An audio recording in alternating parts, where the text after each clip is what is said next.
It is the holiday times, and it is the time that a lot of people make mistakes on the road, and you shouldn't make them. Support for today's episode comes from NHTSA, the National Highway Traffic Safety Administration. Everyone knows about the risks of driving drunk. You could get in a crash, people could get hurt or killed, but that still does not stop everyone. You could get arrested, incur huge legal expenses, and you could possibly even lose your job. We all know the consequences of driving drunk. We also know those people who have had to incur those consequences. But one thing's for sure, you're wrong if you think it's no big deal. Drive sober or get pulled over. Let's get into the show.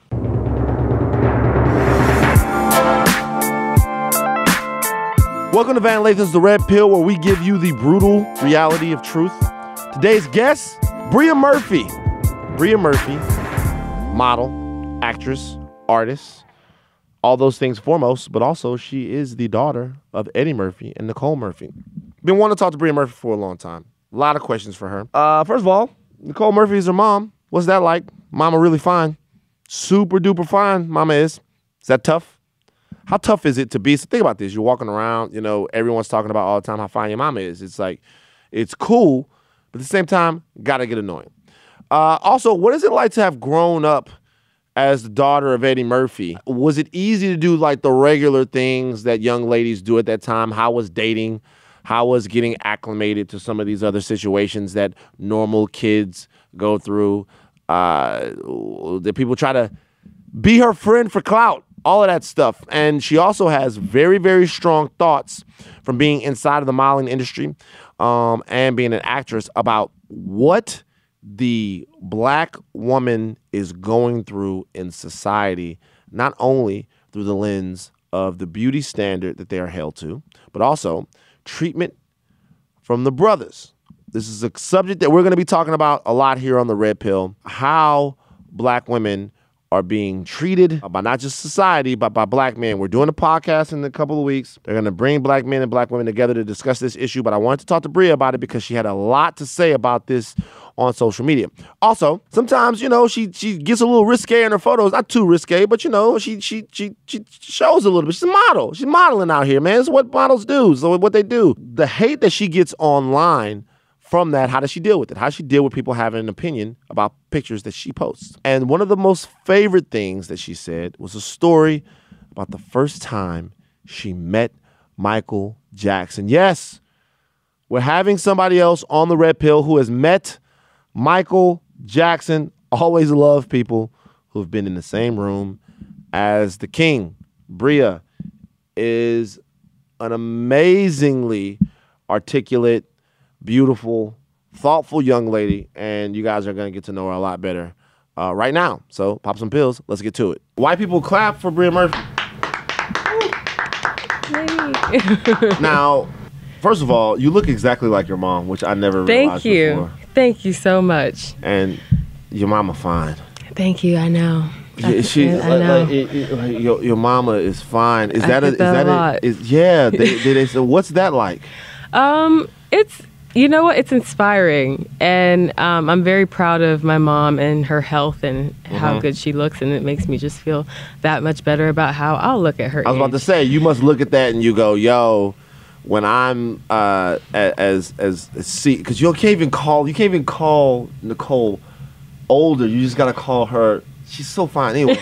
And you look at that and you go, the genetics have been like it's gonna work out well for you. Yes. I'm actually looking forward to having babies because I'm hoping to get that booty she's got. So you feel that that happened after the babies? Yes, after the babies. Wow. I'm like, oh, I can't wait. Right. So you I cannot wait.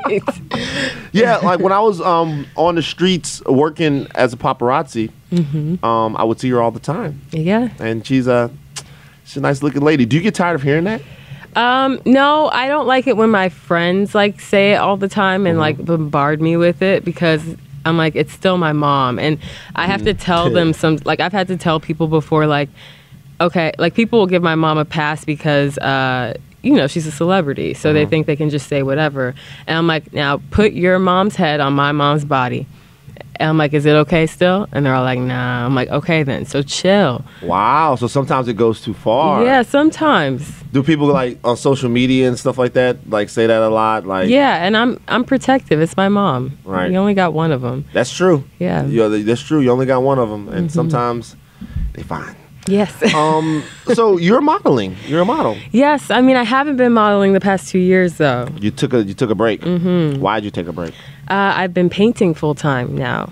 Yeah. Tell us about these paintings. I've always been able to paint, and I just decided that I wanted to find something I was actually passionate about that I could make money off of. Right. And I've always been able to do that, so I was like, why don't I try focusing on that? And then at the end of last year, something switched in my work, and now it's just on this next level, which I'm really proud of. So I'm excited. It's good things. What type of stuff do you paint? When I'm always, listen, I'm obsessed with things that I just really cannot do. Okay. And I have zero musical talent, and I have zero like artistic painter drawing talent. Boy, I tell you what, when I used to be coming up in school, if a nigga could draw, I was just completely blown away by that. Like, what kinds of things do you draw and paint and do stuff like that? Like, what kind of painting? I do portraits mostly. I've always like been good at eyes and stuff like that. So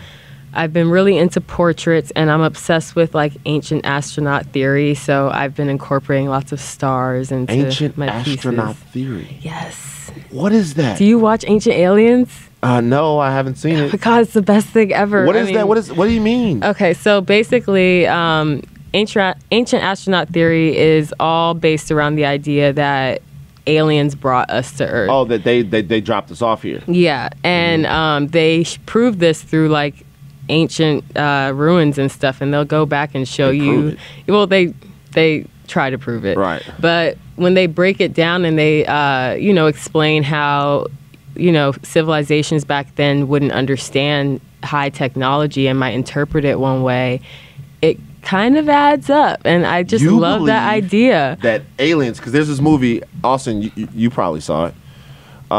There's a movie called Prometheus. Did you guys see Prometheus? Oh, yes. You saw Prometheus? Yes. One of the main things about Prometheus is it deals with this, right? It deals with the fact that we came from these humanoid type creatures that put us here and stuff like that.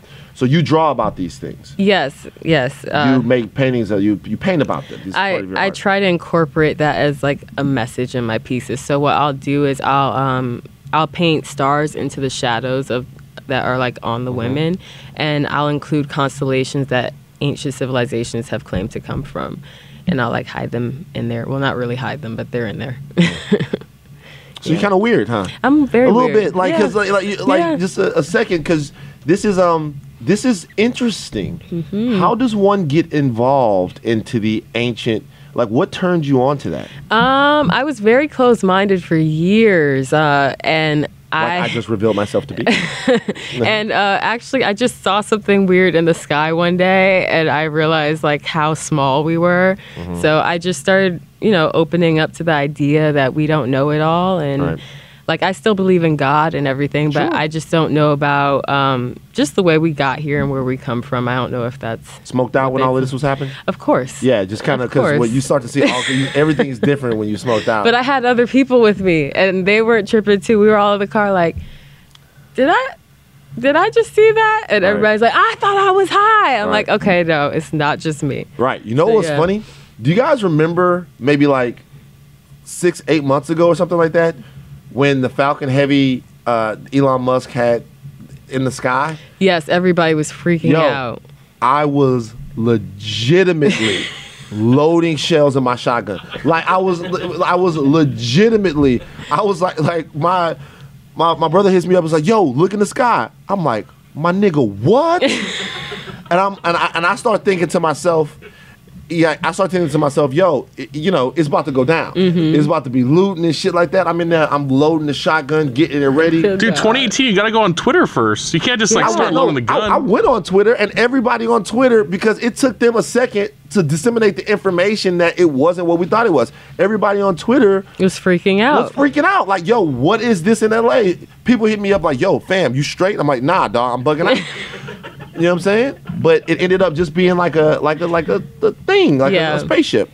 That's probably what you saw that made you think about some alien. No, what I did see was it was clearly sourced on Earth. Like it was clearly us doing it, but it still scared me. It was just too big. What does Bria Murphy want to be? I would like to be a famous and well-respected artist before I die.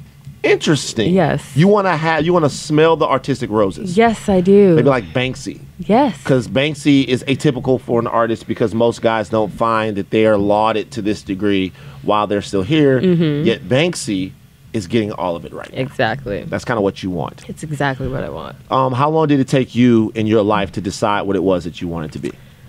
I want to say a few years because I was doing the whole acting and modeling thing, and I just was doing it for the check at the end of the day. And I wasn't getting as much success in it as I wanted to, and I just am not one to really waste too much time. So I just would self-reflect, and then for a few years I wanted to get out of acting, but I was listening to people tell me to just stick with it and your time is coming. And it was really hard because when I actually decided to walk away from it, that's when I was getting offered roles and all the things I had been wanting. And it was just very different and difficult, but I'm very happy with my decision. Now, being that your dad is somebody that I don't really have many memories of not laughing at Eddie Murphy. Good. I think my oldest memories, I'm going back to like being with my grandmother and my uncles, and we were watching Trading Places, and we were watching the first movie I ever saw in theaters was Beverly Hills Cop 2. Nice. Yeah. So like, was there any part of you? Eddie Murphy's my dad. He's one of the most successful entertainers of all time. Did you feel like that had to be your destiny? I didn't want that to be my destiny. I just wanted to be a respected actress, and I didn't want people to kind of blow smoke up my ass if I wasn't doing it well. And I felt like that would happen at times. Like I look back on my work and I did all right, but like, don't give me a role just because I'm Eddie's daughter. Like I would go into auditions and I'd have my agents, like I'd be like, don't tell them who I am, because I wanted to earn it if I was going to be doing that. And I'll always up with that. I know. Now I look back and I'm like, I should have just been like, I'm Eddie's daughter. Hey. Do the laugh and everything. You know what I'm saying? Like you should have like everyone. I know, but it was the pride I had in myself and stuff.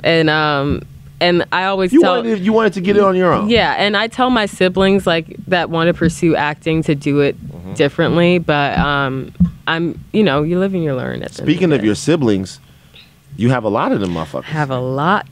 Damn near a football team. How many brothers and sisters do you have? Now I have 9. So it's 10 of us. Damn! Because you have there's a little new one. How old? He's like 2 weeks. 2 weeks old. Yeah.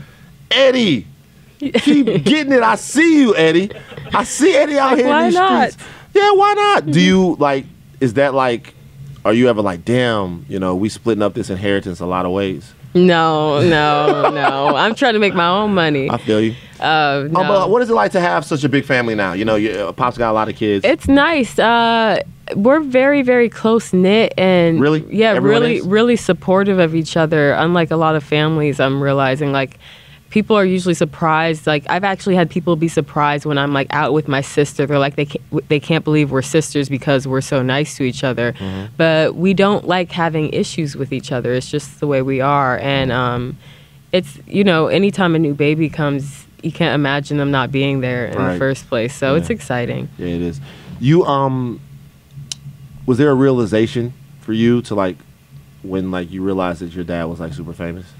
Yes. I think when I was maybe 12, 13, and I knew he was famous before then, but it didn't sink in, that he was like a living legend until I went and watched like Raw and everything that I was not allowed to watch at the time. Yeah. I was like, so you weren't allowed to watch his stand-up? I was sneaking and watching his stand-up the way he described sneaking and listening to Richard Pryor. Wow. So he had a rule you couldn't listen to it. You couldn't watch his stand-up. Because he had a rule that we couldn't watch anything rated R if we weren't 17. What? Eddie Murphy had that rule? He's very, very adamant about that. Okay. Yeah, if you're not 17, you're not going to see no rated R movies. I mean, now he's a lot more chill with my siblings. That's how it always happens. But when I was a kid, he was like, you're 16. That's how it always happens. Next year, you can go see rated R movies. My dad has a new 7-year-old kid, and the kid does whatever the fuck he wants to do. Yeah, it's the way it is. And the kid, like, I remember us going through, like, I would get beat in church. Like, you know what I mean? And my dad wouldn't wait till after a church service to whoop my ass. He'd be like, smack me, I fly 3 pews back. Meanwhile, my little brother, they keep him on a leash. Because, like I'm like, with me, there was no leash. Like, if I fucked up, they just look at me, I'm going to whoop your ass, and then I chill. But him, he going crazy. I'm like, you going to do something about this? Hey, boys be boys, what you going to do? I'm like, it makes me pissed off and jealous. Yeah, no, I see that difference with my sisters and dating mostly. My dad's he's been pretty consistent with all of us, but yeah, my sister Zola has her first boyfriend, and seeing the way everybody's kind of chill about him, you know, being upstairs and stuff, it's like night and day. Like, I had my grandmother like actually tell me I couldn't go downstairs in the basement with my boyfriend when I was like 17. She's and right. well, we weren't doing anything. Why y'all gotta go my dad has for? a theater, okay? And there's there's like separations in the seats. So we weren't doing nothing. We really were just watching a movie. Kids can't figure that situation I know, out, but like I could have if I wanted to. But I just didn't want to in my dad's house. Yeah. So I was scared. I know it's a big house, but I was scared. And everybody was coming down going, you have to let us know before you come down here. And I was like, but I live here. It's my house. Yeah. So, yeah. I got to say something. We had Chet Hanks on the show. You know him? You know Chet Hanks? His dad is Tom Hanks. Okay. And so. Yeah, then I do know who he is. Yeah, you know who Chet Hanks is. And so y'all gotta get better stories about learning when your parents is famous. Because like when I asked that question, I expect you to go, listen, one day I woke up and Michael Jackson was making breakfast for the whole house. Oh no, I have some Michael Jackson moments, but because your dad knew was already friends with Michael Jackson. Yeah, but he was the only famous thing to me when I was little. I didn't process Michael fucking Jackson. Yes. So Michael Jackson is like hanging out at the house, he barbecuing, he got an apron on and a chef's hat. Not like that. And you don't think that's like extraordinary? I knew it was extraordinary, but he didn't do stuff like that. Like Michael Jackson was like Santa Claus to us. Like he was like Santa Claus to us. Yeah, too. You didn't see him. Like we met him. I met him twice. Okay. But like I was very young the first time, so I barely remember it. And the second time it was like magic, but I knew my dad was famous then. Right. So like I still knew that it wasn't normal though, for sure. You go like movie premieres and all of that stuff when you were a kid and stuff like that? Yeah, and it's actually funny. I did not process that was weird. I was like, I guess people just go on red carpets and call out each other's names, and I just thought that was life for a very long time. What else would you think? I wouldn't think anything else. You wouldn't think anything else? You know what I want to ask you about? Mm-hmm. So, you lost an uncle not too long ago. Yes. And condolences on that. Thank you. What is it like to have to grieve so publicly? Because we feel like we know a guy, and we're sad that he's gone, and you know other people that's sad that he's gone, but that's your uncle. It's a little surreal, especially when it first happens, because there's a lot of speculation as to whether it's true or not. So I even had like some family members text me like, this isn't true and stuff, because, you know, the internet has killed off my dad numerous times. So, but it was just more stressful because I was more so just worried about the family. Like I was extremely stressed that day, and I just wanted to be there for my family more than anything. But it was very heartwarming, the outpouring of love that we received. Like whenever I'd go online, I'd just see so many kind things and stuff. So it was very different for me, because I've lost my grandfathers, but it's never been with social media involved. So he was a fantastic guy. Thank you. What is it?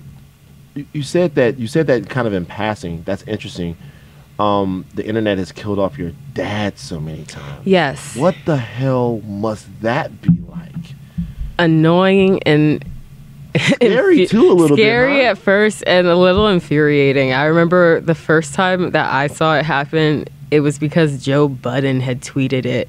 And he was like, oh, yeah, my mom's a very good close friend of the Murphys, and we lost a legend today. And I tweeted, You bullshitting me. That never happened. I swear to God. And I tweeted him back. I don't know him, but I tweeted him back like, but he's not dead. Joe. And Joe, when was this? I've never met you.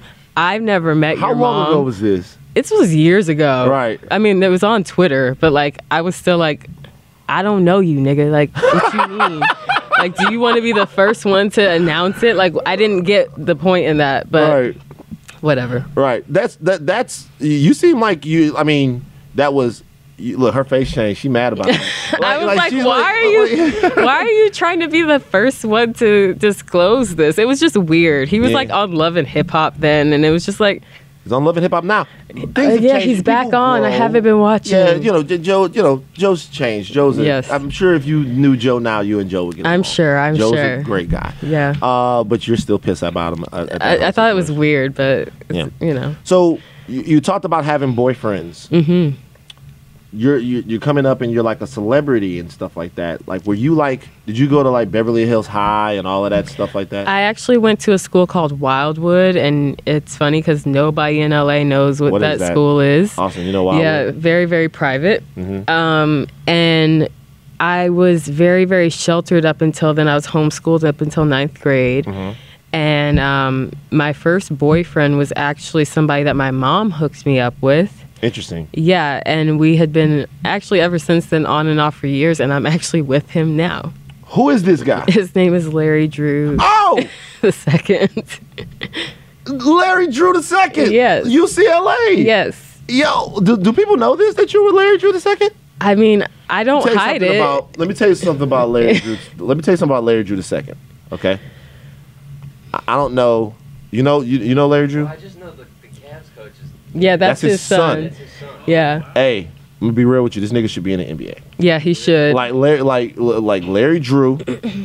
One of my cousins went to Arizona, and they would play UCLA. Mm-hmm. Larry Drew is a true point guard, man. He is. He can hoop because all his brothers and stuff like that, they play too. Like Yes. Landon, is it Landon? Landon and Lindsay. Landon, all them L's. Yes. What's that like? Because he's so you dated him then, and you're with him now. Yes. All right, and he is right now in the G League. He's not right now. He's actually trying to make his own business. What's the business? It's like an entertainment company. It's called Luminary Creative Company. No more Yeah. NBA. No more NBA right now. Wow. He's had dreams of doing this for years, and he just was like, I'm going to just go and follow this. So it's funny. We're both kind of in the same stages of life and trying to figure out what we really want to do with our time. But I'm sure he'll always play on some level because it's in him. Great basketball player. So Yeah. and you guys probably connect because you've had similar upbringings in terms of the fact that his father was big athlete and then a big NBA player. Yeah. And so he probably understands a different side of life. Is that Yeah. you find it easier to be with someone like that's kind of had that experience? Absolutely. And when I met Larry, he didn't know who my father was. So we just kind of got to know each That's what other. he told you, huh?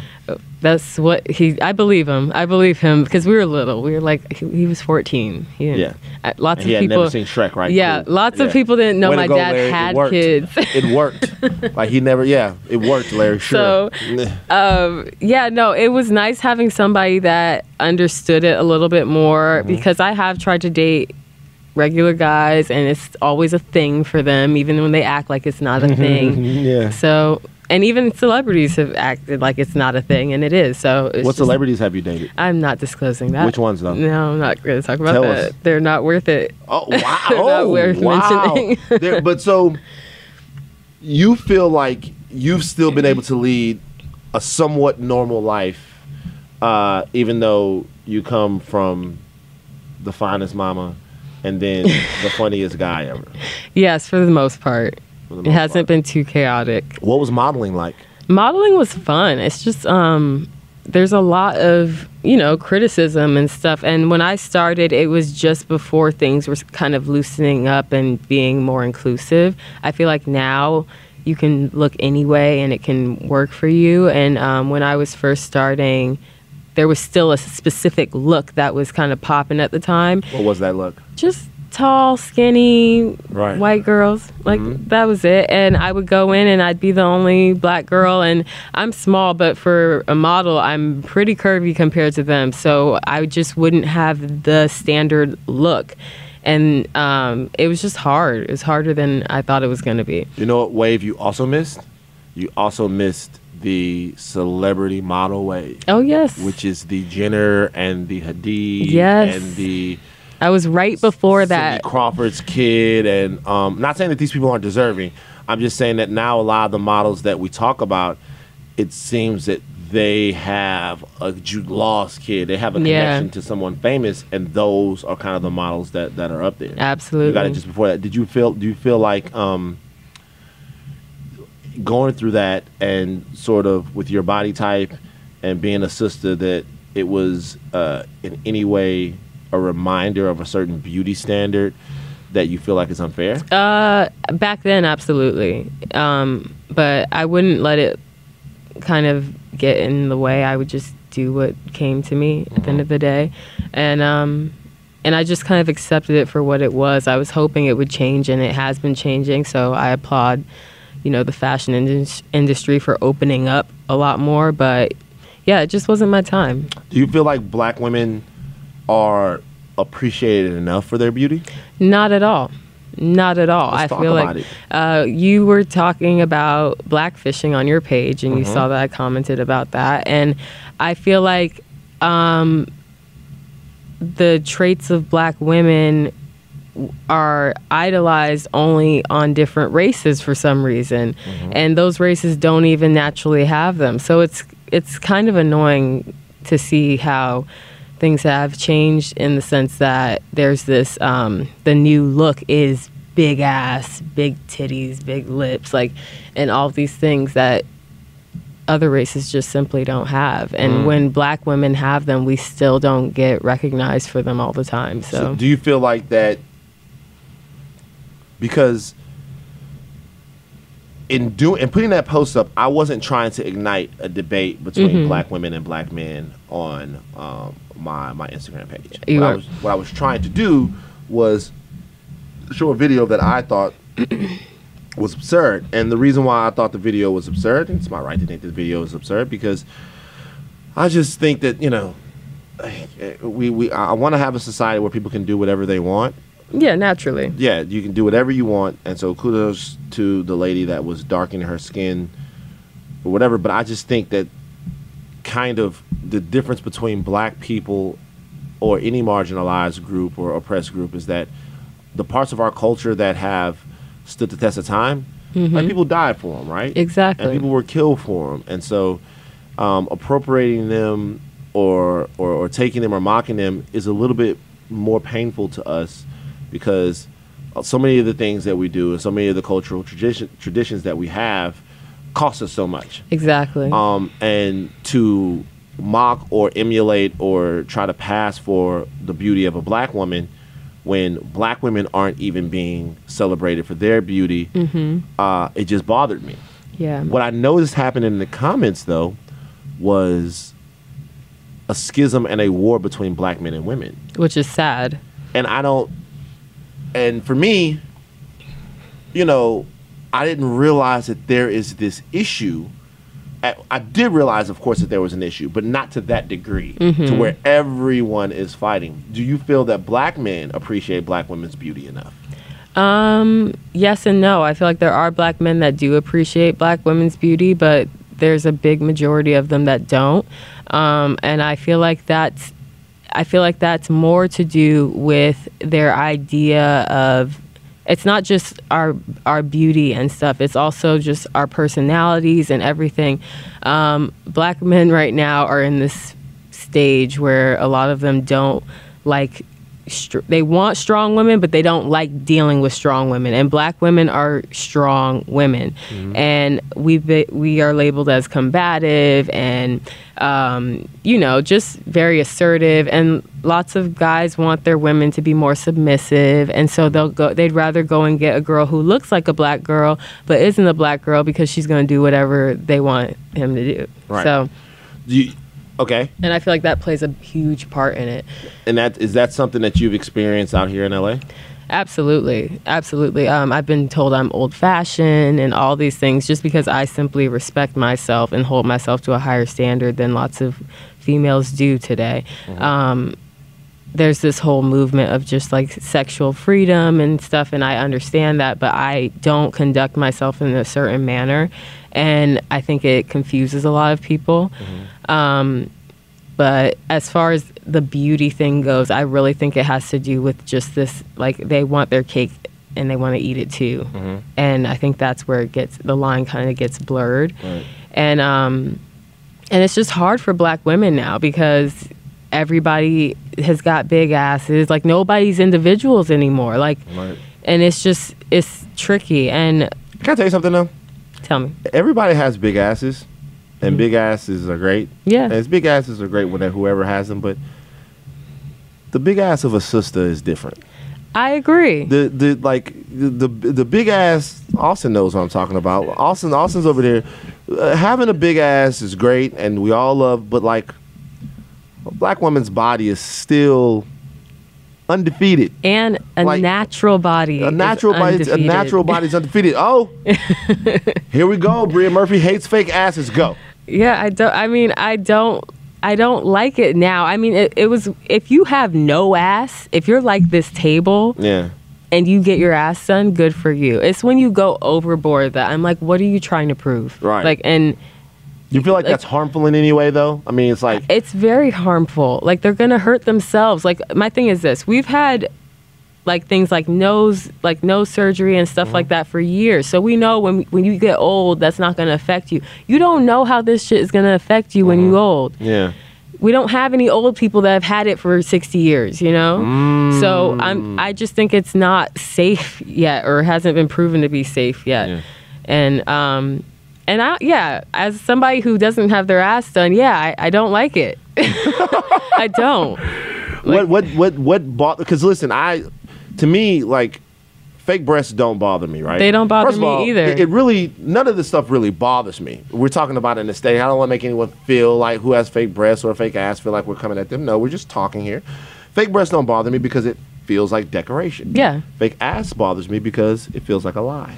It is a lie. Okay? It feels like a lie because, to be honest with you, and we're grown folks, we're going to talk about it, the ass is more functional in love-making situations. Oh, yeah, I've heard that they're just like... Yeah, it's like it's close. The ass is close to the kill zone. You know what I mean? So it's like you need that to be pliable and movable and real, for me at least. Do you think that because Austin, be mature, dog. We're having a conversation about body image here.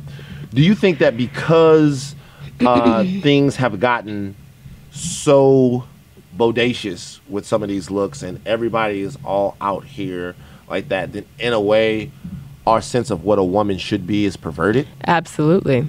It's and lots of feminists will blame this on men. Like, they'll say that women are trying to live up to this unrealistic standard of what beauty is to men. But I don't know enough to say that. I don't think that men have forced women to go and get their asses done or anything like that. I feel like there's a sense of desperation in women for men, and I feel like we do anything to appeal to men, and I feel like that's where that kind of falls in. I don't know why. I don't know why. As a woman, we are brought up in today's society to aspire to be married and to have kids and all that stuff. So I think that it warps women's vision and kind of, I don't know, their self-worth at the end of the day. We feel like I've even had this moment when I was in my first relationship and got single for the first time. And every woman who hears this can probably relate to this. There's this moment where you feel like, oh, nobody else is going to want me and stuff like that. And I don't know where that comes from aside from society and stuff. So have you noticed that women will go and just get in relationships and just think they're in love all the time, but men are a lot more selective about who they settle down with? there's a reason for that. Exactly. And I feel like women need to take more notes from men in the way that they conduct themselves and how they choose partners, because I feel like we're just chasing this idea of what we feel like we need to have. And, you know, there's that clock, you know, and everything. It's like, for men, having, for a lot of men, I shouldn't speak for all men, but for a lot of men, having the wife and the family is a component to success, and it's a component to a good life, right? Exactly. There are all these things in your life that you want to accomplish, right? You want to leave a mark. You want to maybe make this much money, make this much change, have this much effect on people, have this type of life. And a component to that is having people that can rely on you, that you can support, that you can take care of, that are there, right? Yes. And a woman is a spouse, who for whoever, is an incredibly important part of that. Sometimes it feels like women do it the other way around. Yeah. Where they feel like having the family is the goal, and everything else that has to do with them and with their personal growth and with their personal trajectory is a component in that. Agreed. And for me, just from the outside looking in, and I can't speak to what it's like to be a woman, and I never would speak to what it's like to be a black woman, because that's a whole different trick. Yeah. But it's okay to invest into yourself, man. Absolutely. And we need to learn to do it. Yeah, it's okay to just be like, yo, it's me. It's okay to party, fuck a couple niggas until you feel like what you like. Exactly. Or to not fuck a couple niggas. Yeah. To just do whatever you want to do. It's really okay to put all of your energy into yourself. And it's so hard for some of our sisters. They're so nurturing. They're so loving. They want to give all their love away. Yeah. All of their love away. It's okay to keep a little bit for yourself, man. Exactly. Because you're going to need it fucking with these niggas out here. Yep. How do black men love black women better? What are we doing? How can we be better? To be better, I guess I'm very into monogamy and stuff, and I know that that's not something men want to hear, but like, stop betraying us. But it's not just black women, just women in general. If you're gonna commit to somebody, stay committed to them. Right. If you want to go and fuck around and, you know, do your thing, do that and be honest about it. And you'll have a lot more respect, and you'll have a lot more options with women. And I feel like men they kind of want to hold on to their ones that they like the most, and they like to do their thing. And it never works. It just damages the women and makes them bitter. And then the guy is deemed untrustworthy, and he just has a hard time finding a solid woman at the end of the day. Not to say that he won't, but like, it's just different. Have you been hurt and cheated on? Oh, absolutely. Man, what's that? Who hasn't? Yeah. That's the what female hasn't, I should say. You feel like all women have been cheated on? It's something that is just normal now, and I've had older women explain that to me when I was younger, and it didn't register until it happened to me, because you just think, oh, it's never going to happen to me. But like, it happens, and it's just a part of life, because men do that, and it sucks that it's acceptable. You think that men understand, first of all, what is it like? Because I think a lot of times we just be doing shit. Yeah. And we don't think about what it's like on the other side of it. And men have been, you know, women cheat too, obviously. But the epidemic, we lying because guys go, oh, man, women be cheating. The epidemic is on our side. The big sort of deal is on our side. Like, is there any way you can relate to a guy what it actually feels like, how emotionally draining or debilitating it is to find that out or know that that's happening? I mean, I've tried to explain it to men before, but they don't really get it. When I've been cheated on, the first time it felt like my whole world had been flipped upside down. Like, it's like I caught a case of vertigo. I was like, what's going on? And it's on top of it. How'd you find out? Him being careless, because I wasn't looking. It's just him being careless. Right. But on top of that, there's this level of embarrassment that I don't think men can understand, because like they'll bring you around people and then they'll bring their hoes around the same people, and everybody's just kind of quiet because nobody wants to insert themselves in your business. And I've been around guys who cheat on their girls, and it's just an awkward situation because you're not going to say anything to the girl unless that's like your good friend. And it's just embarrassing as hell, especially for me. Like I've had one girl actually go around telling people, oh yeah, I messed with Eddie Murphy's daughter's boyfriend. Oh, I was like, so it wasn't even about you. that bitch. It wasn't even about you. It was about my dad. It wasn't even about me. She just wanted to fuck with Axel Foley's daughter's dude. Yes. That is fucking gutting right And there. it's humiliating. It's That humiliating. is crazy. Doesn't that make you? I know that makes you feel a certain way about men, but And doesn't that women. make you feel a certain way about these? Yes, females? absolutely. I was about to say Because something else. I respect you, lady. I remember. but like, don't did that, because that's just fucking yeah, it's horrible. crazy. And to this day, I hate this bitch. I hate her. She around town, huh? She's somewhere. I don't know. She in the club. She knows who she is. If she sees it, she'll know I'm talking about her. Really? Yes, absolutely. Ooh. Yeah. Wow. You still like you're not over it? How do you get over it completely? Like, I mean, I'm over it enough to where it doesn't affect Because me you got a like new that. man and like you, yeah. It's just, you know, it's, as a woman, it's just really messed up. It's messed up anytime you find out that somebody that you know has messed with somebody that you care about at all, even if you are separated. If I've been around you and we've kicked it and I know you, and then you go and mess with somebody that I have feelings for, don't look down when you speak to me. Like, don't come back around here. Bria a little bit more gangster than I thought she was. This ain't no Beverly Hills shit over here. Look down when you speak to me? Bitch, don't look me in my eyes. You know what I'm saying? I didn't, okay. This is north of Olympic shit is different than I thought it was. So I get what you're saying. I understand what you're saying. Do you think that a man can cheat on a woman that he actually truly loves? Yes. Yes, I do. Okay. I feel like there is a part of men that we don't understand. They have hormones that we can't even comprehend, because we have hormones too, and we see guys that like we might want to do that with too, but it just takes a lot more for us to do that. I understand that guys can go and sleep with somebody and then just be like, ugh, get off of me as soon as they're done.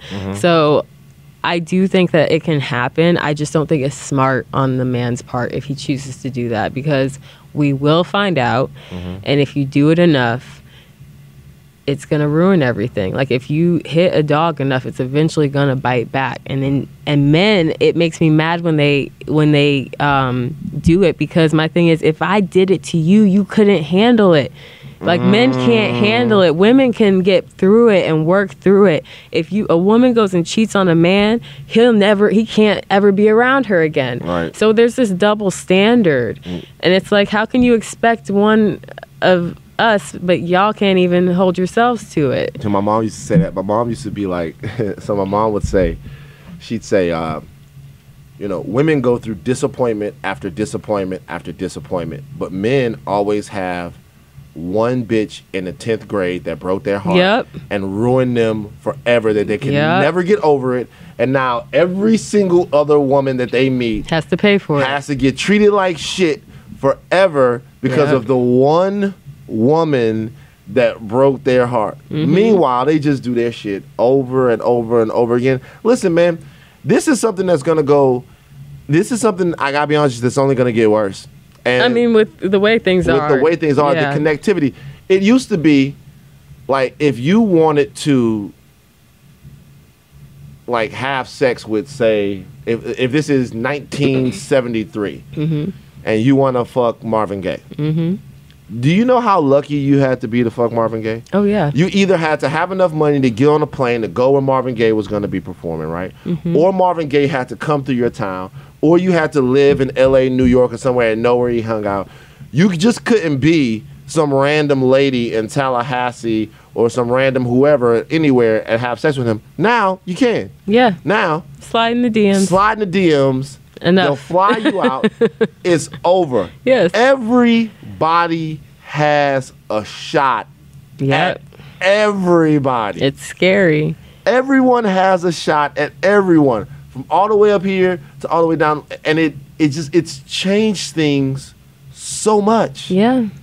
It's because the reality is that as a man, these twerk videos are real, and they are. And as a man, like I would like, I'm not one of these guys that females come at all the time, but I can only imagine what it must be like to be one of those dudes and be bombarded over and over and over and over and over and over again with this stuff. Yep. And, you know, shout out to those brothers, man. You know, just keep fighting that good fight, you know. They ain't fighting nothing. Keep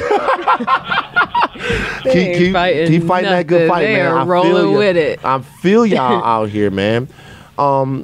So, you gonna marry Larry Drew Jr.? Larry Drew II? I believe so. You guys gonna be married? I believe. I mean, I hope so. Yeah. Yeah. That would be dope. It's been 15 years of this. It's been. Oh, yeah, that's right. Because you guys went. Yeah. I hope so. 50. How old are you now? 29. 29. So you're ready. Oh, I've been ready. You've been ready for marriage. Yes, but you know what? I look back on the things we've gone through, and they were all necessary. So I'm trying to just go with the flow now. That's dope. Yeah. That's dope. Who's the most famous person you ever met besides your dad? Besides Michael Jackson? Don't bring up Michael Jackson. Who's like who did you hang around with?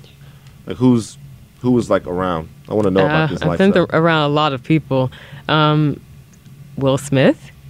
You know Will Smith? I mean, I've been around him. I don't know him. If Will Smith saw you, would he be like, "What up, Bria?" I don't know. I think I'd have to be like, "I'm Eddie Nicole's daughter," you know? Oh. I haven't seen him in years. So you were around early Will Smith. Like what era Will Smith? Gosh. I was a child, okay?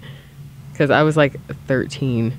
I don't even know. So you were born in 89. Yeah. So 13 makes you 98? Yeah. Which is the year. No. Oh, wait, no. No, that's 2003. Math. 2002. 2002, 2003. So this is Ali era Will Smith. Yeah. Yeah. So when he was swole and you just meeting Will Smith. That's late Eddie. Yeah, I was going to his, he would throw like really good birthday parties for his kids, so we'd go to them every year. So you go see them? Mm-hmm. Like what do you think about Jaden Smith? He's my personal.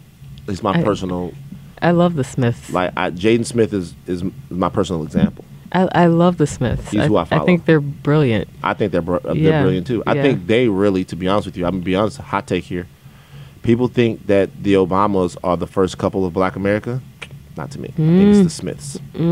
Touche. I think it's the Smiths. I think it's the Smiths. I'm gonna power rank the Black couples. Okay. The Black families. Smiths 1. Mm-hmm. Obama's 2. Okay. Carter's 3. Okay. Fair enough. Carter's 3. Carter's right there. I think the Smiths are first, man. I love agree. the Obamas the most, but I think the Smiths are first. It's their openness. Yeah. And it's the fact that everybody can relate to them when they do open up about their personal life. I commend them for it. The Murphys, y'all are different because y'all not a family, y'all a village. Yes. It's 10 motherfuckers. Yes. That's insane. What is it like having like biracial siblings? I mean, I don't think much of it because my mom is white. Yeah, my mom's That's weird. my grandmother's white. Your grandmother's white. Yeah, my mom's mom is white, and Nicole's she's British. half white? Yeah. Mm-hmm. What? Yeah. Nicole's half white? Yeah. So it's not anything to me. That makes the ass even more peculiar now. Like Nicole's. Oh, you should see my cousin on her side. White She's girl? more white than us. Her dad is my mom's brother, and her mom is white, so she's only a quarter Black. She got ass bigger than all of my family. Like my mom, you name it. Don't make no sense. Y'all all exotic over there. You seem like you're at a very good, strong place in life. Thank you. I feel like I am. Yeah. Yeah. It seems like what was up with that picture with you and your sister? Oh, in Miami? Yeah. We went to Art Basel because I was showing. I'm talking about the picture that made TMZ. Oh. Remember that picture? Yeah. You guys look at this picture. There was a picture of, this was a big debate in the newsroom. Yes. It was a TMZ. It was a picture of Bria and her sister, and they were naked on the bed feeding each other ice cream. We were not naked. Totally naked. We were Look the not picture feeding up. each other ice cream. Froyo. It was Froyo. My bad. I cannot. It was Froyo. No, we just did that for fun. Honestly, I swear to God. Describe the picture for people who haven't seen it. Okay, it's my picture. I'm like on the bed on my knees, and I'm like looking back at the camera, and I have lingerie on, and Shane is like on her knees in her own picture, separate pictures, and she's in lingerie too. And I was like getting into modeling, or I was modeling already, but I wanted to like do something that would show that I could do like lingerie and like Victoria's Secret, hopefully one day. And I just posted it, not thinking, and it just went everywhere. It was everywhere. We didn't expect that. Right, yeah, you'll find it. Yeah, it went everywhere, and it was a big discussion. Yes. Here in the newsroom. Yes. Do you feel like people take things like that because we're not a part of creating pictures like that, and we never know what the mindset is? Were you surprised when people got that upset about it, or not upset when people talked that much about it? I was only surprised mostly when my mom said that she was shocked we did it in her bedroom, because that was a lie, because she was there and she was telling us how to pose, and she lied. Yes, and we were asking for her permission first. So when she called y'all, I was like, I don't know why they did that. I was like, Nicole, you were telling me to breathe and all these things. I would why never. Why you out to dry? I don't know. I think she just didn't want to look like she was being irresponsible, but she wasn't. I was an adult. I asked her permission. So you asked her permission. I'm looking at it now. You've had a lot of different looks over the years. Yes, I change my look almost every month. So this is the picture right here. Eddie Murphy's daughters pose in lingerie. Yeah. Yeah, look, and then TMZ is so full of shit. Then they Photoshop Eddie's face in between the pictures. Yes, that's horrible. They Photoshopped Eddie's face in between the pictures. And your mom was like directing this whole thing. Yes, she was. You must have felt played as hell. I did, but you know. That's over. Yeah. So I saw you on your Instagram, and you had posted a picture. Your butt was all out. Yep. And I did not see what someone posted to you, but I saw you come back. Okay. And this is very interesting to me because we just talked about Instagram and things like that. I saw you come back at this person and go, if you don't like it, blah, blah, blah, blah, blah, blah, blah, blah, blah. Yeah. How do you feel about that entire deal? In terms of posting sexy pictures or posting pictures of yourself, you're an attractive lady. You know that people want to look at you. The response and the reception that you get when you do that. It's a mixed response. I usually get good responses, but there is this whole generation of older black women specifically who have seen me come up, and they think they my aunties, and they think they can come and tell me how I should be dictating my life and stuff. This is the picture right here. This is you with the phone case. Yes. And you said to this person, you said, a simple unfollow would solve all of your issues with this post, ladies. I've always been baffled by people who can't keep their negative or critical opinions to themselves or their private conversations. Smiley face. Bitch, by the way, Tiffany Haddish liked this photo. Hey, Tiffany. So you feel... I just feel like... My thing is this, I don't post like that all the time, so I think I'm allowed to post one from time to time. And it was just a good picture, and I asked my friends if I was doing too much before I did it. Like, I got approved, so I posted it. And have they ever said no?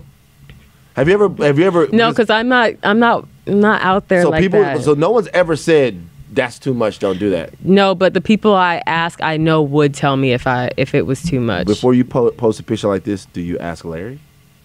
No, he'll tell me to do it all. He wouldn't care. He'd be like, "Oh, get naked." He's like, show everybody. Like, Larry's very supportive. Right. But yeah, no. There's just this generation of older black ladies that like to try and tell me about myself, and I have like a thing against them. I don't like it. You have a thing against them? I don't like it. I'm like, you don't know me. I know you saw the cover in Essence when I was little with my daddy, but that don't mean you know me. Right. So don't come over here and tell me how I don't have to do this. I don't feel like I have to do it. Otherwise, I would be one of those Instagram girls that's out here all the time. Right. And my comment was just because I don't understand that. There's lots of things that I see on Instagram that I'm like, about. Like what?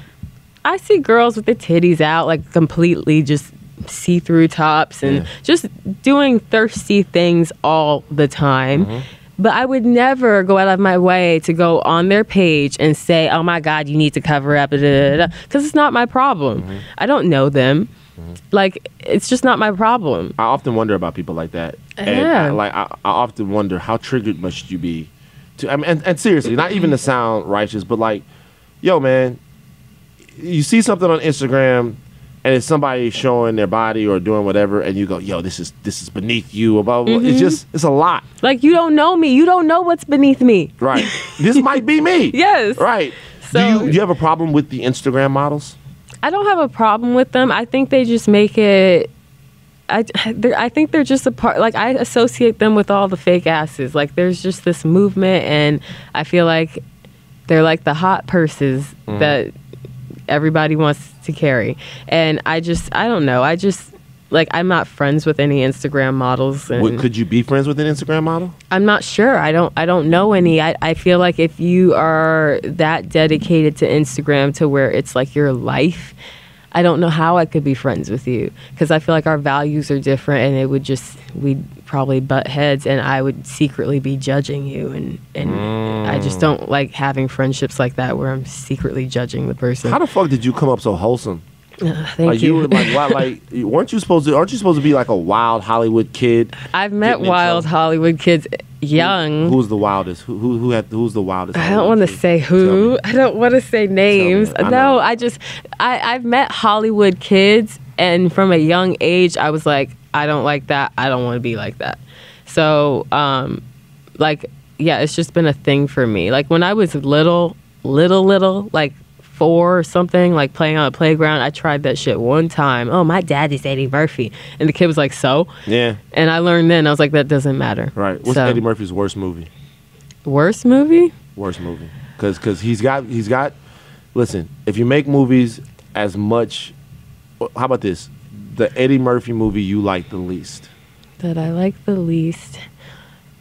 I'm trying to think, because I just don't watch the ones I like the least. Have you seen all of your dad's movies? I've seen all of them except Imagine That. That's the only one I haven't seen. That one's terrible. Is it? The little girl with Yari from from Grownish, Blackish and Grownish. Yes. That one's horrible. Okay. Shout out to Eddie. Everybody misses sometimes, my G. I don't love Holy Man. Really? Yeah. I love my dad, but I don't love Holy Man. Now, Holy Man to me is one of the Eddie Murphy movies that a lot of people don't like. That I fucking love it. Really? That's Murphy. That's Goldblum. That's like that's. I mean, I love Goldblum too. I don't know. It's one that I don't. You don't. I don't feel like I have to have it or anything like that. Most of his movies I have. That one I've just been like. What is the best Eddie Murphy movie? Ooh. It's probably a tie for me between Coming to America and Nutty Professor. I know that all black men love Boomerang. You fucking up. But like, there's no way that the Nutty Professor is better than Boomerang. I know, but like that, for me, Nutty Professor is brilliant. And one of the movies that people sleep on the most, in my opinion, is Bowfinger. Yo, I gotta be honest with you. Like, Bowfinger is one of my comedy litmus test movies, because people don't really fuck with Bowfinger like they should. But look at Maddie. Look at Maddie smiling. Maddie, you like Bowfinger, huh? Right? I can't get enough of Bowfinger. Bowfinger is fucking great, and Eddie's great in that. Now, your mom, she's single. Yes. She be out here dating. Yes, she does. How hard is that to watch? Well, I mean, what I mean is not like it's hard to watch, but like, everything, like, she's in relationships and they're very public, and you might know what she's going through, like, personally, and people are eating popcorn watching her relationships. Is that hard? I'm sure. You know what? It's not hard for me because I don't know anything else since she's been single. So you weren't like sad when Uncle Michael Strahan stopped? I was sad. I mean, I still love Michael. I still keep in touch with him to this day. I honestly wish they'd get back together, but that's just me. I wish they would get back together too. Yeah, I like that. Was perfect. Yeah, he was my favorite. Yeah, that of all your mom's boyfriends, Michael was your favorite. Who's she seeing now?